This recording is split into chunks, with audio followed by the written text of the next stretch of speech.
The atmosphere turned volatile the moment Meghan Markle appeared on Loose Women. The panel had barely settled after a segment on royalty scandals when Denise Welch, known for her outspoken support of Meghan and Harry, fixed her gaze on Meghan's image in the conversation. What began as commentary quickly escalated. Suddenly, the talk wasn't about coronations, it was about Meghan's survival under relentless scrutiny. Something in the air shifted, and the studio doors felt sealed. The jovial daytime show had transmogrified into a battleground. Denise leaned forward, voice taut with anger. She didn't merely defend Meghan, she launched a verbal raid. Why would you stay in a country that hated you? She demanded of the guest discussing the Sussexes, a rhetorical challenge that slammed into the quiet studio. Blissful as a morning chat show once felt, now the audience's applause turned into muted murmurs. Co-hosts squirmed microphones, caught every strained breath, and Meghan Markle remote or Real became the ultimate lightning rod. As Denise's passion escalated, she clashed head-on with a guest, former royal press secretary, Dickie Arbiter. He suggested Meghan and Harry had walked out on the family. Denise erupted. Why would they not walk out? She attacked relentlessly, a country that hated them. The panel's tempo shattered. Colleen Nolan and others attempted calm, but after a frenetic volley of accusations and defenses, loose discourse gave way to raw confrontation. The host controlled nothing anymore. The rage had taken center stage. With the cameras rolling, the argument spiraled. Denise grew, animated, referencing the avalanche of media bias Meghan endured, continual trashing in tabloids and broadcasts. When Colleen tried to moderate, Denise snapped. Don't have a guest on, I can say what I like. Her outburst triggered discomfort across the table. Silence descended. Viewers at home watched stunned as the show's veneer cracked. The studio? Audience shifted awkwardly in their seats. Loose Women had morphed into a live wire of controversy. Producer's whisper crackled through the earpiece of the presenter. Soon, the entire segment was cut off mid-air. Meghan Markle, whether live or via clip, vanished from view as the host abruptly segued to commercial. The red light blinked in her absence. The guest discussion never resumed. Off-camera tension thickened as executives scrambled. The abrupt blackout felt like a surrender. Social media buzzed instantly. Meghan kicked off Loose Women. Denise stormed out. Headlines blared, reality blurred. Online. Viewers erupted in outrage and acclaim. Some slammed Denise for hijacking a balanced conversation. Others hailed her as a righteous defender. AFCOM complaints surged, breaking records for daytime controversy. One article reported that the total complaints hit 263 by May 15th, following the explosive debate that aired on May 6th, due to Denise's fierce defense of Meghan and backlash from viewers upset by the show's intensity. The regulatory storm mirrored the chaos on set. Behind closed doors, ITV brass panicked. The show's reputation teetered. Advertisers questioned context. Executives demanded damage control. Yet Denise remained unapologetic. On air or off, she refused to dial back. She wanted to stand by Meghan and Harry, she tweeted.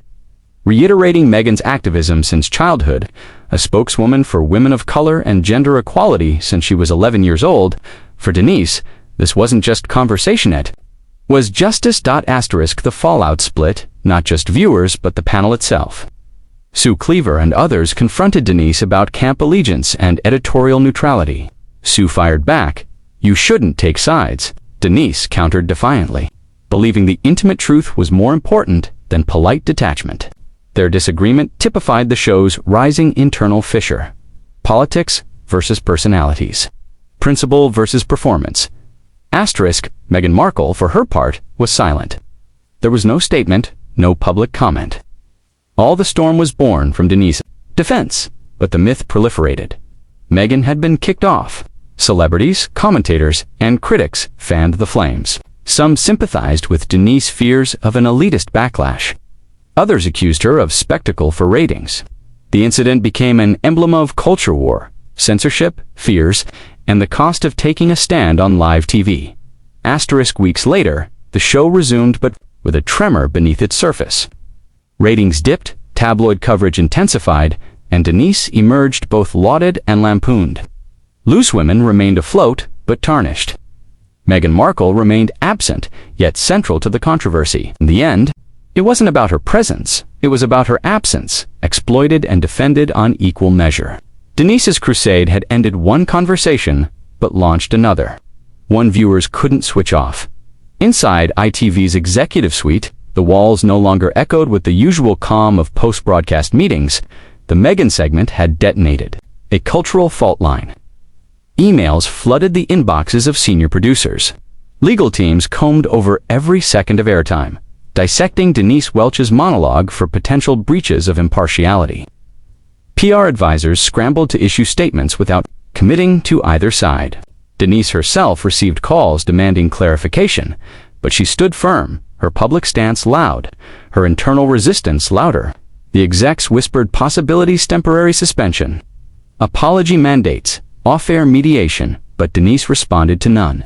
"If I lose a chair, I keep my spine," she reportedly told a close friend. Her words later leaked anonymously to tabloids. Within the walls of that studio, she wasn't just a presenter. She was a lightning rodent no one wanted to touch. The storm she was attracting. Public opinion fractured into camps, each more frenzied than the last. On one side, Denise's loyalists hailed her as the last honest voice in a world of corporate censors. They saw her outburst not as unprofessional but as revolutionary. On the other, critics howled that loose women had become a soapbox for unchecked bias. Meghan Markle's name trended globally not for anything she had said, but because of the fury she ignited simply by existing in the discussion. The irony was suffocating. She had said nothing. She had done nothing. And yet, the battle raged in her name. In forums, comment sections, and morning radio, the debate took a darker turn. Conspiracy theorists began crafting narratives that Meghan had orchestrated the moment, that ITV had staged the clash for ratings, that Denise Welch was playing a role in a script written by Hollywood liberals. The truth, buried beneath the spectacle, never stood a chance. Behind the scenes, Denise's relationships with co-hosts began to corrode. Whispered conversations died down when she walked into the green room. Former allies offered her tight-lipped nods instead of open smiles. Even Colleen Nolan, once known for defending bold opinions, kept her distance. Producers subtly rearranged show rosters. Episodes went on without Denise. Her name disappeared from the pre-show tweets. She wasn't fired, not yet, but she was, slowly, surgically erased from the broadcast bloodstream. Still, she didn't apologize. She didn't backtrack.